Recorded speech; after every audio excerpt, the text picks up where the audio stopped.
We spoke with Bloomberg opinion columnist Adam Minter to talk about if he thought that there were any real benefits to the U.S. hosting the 2026 FIFA World Cup. Right now, the best we can say is that the jury's kind of out on this. If we just look at one of the benefits that everybody touted, tourism benefit, the numbers are running behind. Hoteliers are saying that the forecast, they're 80% behind the forecasted room occupancy rates that they were given months ago. That's not good. Airbnbs are facing the same situation. If the tourists aren't coming, the economic projections surrounding what the tourists were supposed to spend beyond just the hotels aren't going to come true either. So at least on the economic development side, it's not there. Can you talk about the whole concept behind, why host cities do this? I mean, there's the infrastructure boost, right? There's the reason they can do it is because they want to improve their image, right? So for the U.S., I mean, we have the infrastructure, we have the tourism industry, we've built up soccer. Soccer is not like how it used to be. It's really become something big here. I don't understand what the benefit is. Is it for small businesses? They do a lot of these different, festivals, watch parties, things like that. Right. I mean, that was always the implicit bargain. As you said, there's infrastructure, there's an image boost. And when those things are all taken care of, when the U.S. already has its own domestic soccer league with Lionel Messi, what's left? It's accessibility. That means, regular folks, families can go to the matches in theory. And if you can't get a ticket to the match because it's unaffordable, because, some of these tickets, like to the opening U.S. match against Paraguay, they're starting at around $1,900 per ticket. If you can't do that, you can at least go to a fan festival, in which is the idea. FIFA asked the host cities to set up these big festivals where anybody can come and watch a match with everybody else.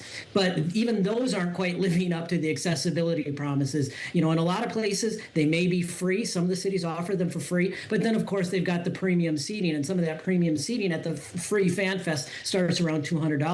And even the free fan fest, for example, in Los Angeles, it's a $10 admission fee. So this promise that this is sort of the people's festival, the people's tournament, isn't really turning out to be the people's tournament. It's not accessible to everybody else. And even that side of the bargain isn't coming true. Well, that's what I want to go back to what you were talking about at the beginning about, Airbnb bookings are down, the hotel bookings aren't where they need to be. Do we know why? Is it a combination of how much this is costing in a time when a lot of people, not just in the U.S., but around the world, are feeling the economic squeeze? There's also this visa issue. It's not a time when a lot of people from some of these countries where their teams are playing are going to either be able to get a visa or might be nervous about getting that visa and traveling in and out of security in the U.S., just given the uncertainty of immigration right now. How much are those factors weighing in? Those are factors, and another factor that we can't talk enough about really is simply the price of tickets. Yeah. One of the things you're seeing is the fan groups, the supporter groups in places like Europe, they're complaining that they can't afford to fly to the U.S., stay in a hotel, and above all, buy a ticket into a match because, they can be thousands of dollars, and FIFA is controlling the supply. They're controlling parts of the secondhand market. So that makes it very hard for, these folks who, say, live in Ireland or the UK or Germany or wherever it is, this would be their once every 4-year big shebang trip to afford it. They can't. So you're also losing that. And by losing that, from a U.S. perspective, again, you're losing tourists and you're losing the image boost. The opportunity for these folks, middle-class folks who are, on a splurge, coming to your country and saying, hey, this isn't so bad. This isn't what we've been reading about. It was actually a friendly reception. So again, it's another sort of broken part of the bargain, and it's got that international component to it. I'm wondering, why are the prices so much higher this time around? We have some sound from the Atlanta mayor talking about this. We're ready from a safety and security perspective, from making sure that people can get around, get through, and get to the games and matches. But we also wanted the community to benefit. Everybody can't afford those expensive tickets. Everybody can't go to the match every day, but can they go to a fan fest? Can they go to a watch party? Can they get some cultural exchanges with the people that are going to be coming here? Can our small businesses thrive? So that's why I wanted it to be with the community and not to the community. So that hits on what you were just talking about. Is there a reason the tickets are so much more this time around? Yeah, FIFA wants to make a lot of money off this tournament. They've been very okay, there we go. They've been very upfront. They control the ticket pricing, not the local organizers, not the local governments. FIFA does, and they've been very upfront that, the U.S. is the world's largest sports and entertainment market, and they are coming to take advantage of that. And they will also at the same time make the argument we're just pricing things where the market is. And there's a market for people willing to pay, thousands of dollars for a ticket. We're seeing it with the NBA Finals. We've seen it with the Super Bowl. We see it with these mega events when they come to the U.S. So their argument is we're just trying to we're helpless. We're only playing with the market.